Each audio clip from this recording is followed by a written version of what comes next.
बिल्लाहि मिनश शैतानिर रजीम बिस्मिल्लाहिर रहमानिर रहीम।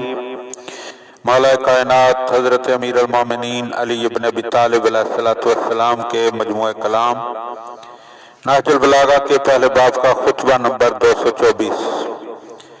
ऐ अल्लाह, तू अपने दोस्तों के साथ तमाम उन्स रखने वालों से ज्यादा मानूस है, और जो तुझ पर भरोसा रखने वाले हैं इनकी हाजत रवाई के लिए हमा वक्त पेश पेश है।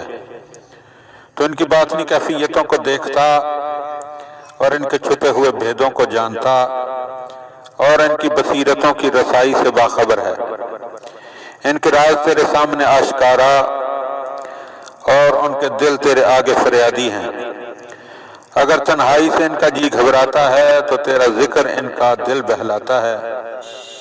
अगर मुसीबतें उन पर पड़ती हैं तो वो तेरे दामन में पनाह लेने के लिए मुल्तजी होते हैं, ये जानते हुए कि सब चीज़ों की बागदौड़ तेरे हाथ में है और उनके नफाज पजीर होने की जगहें तेरे ही फैसलों से वाबस्ता हैं। खुदाया, अगर मैं सवाल करने से आजिज रहूं या अपने मकसूद पर नजर न डाल सकूं तो तू मेरी मसलतों की तरफ रहनुमाई फरमा और मेरे दिल को इस्लाह व बहबूदी की सही मंजिल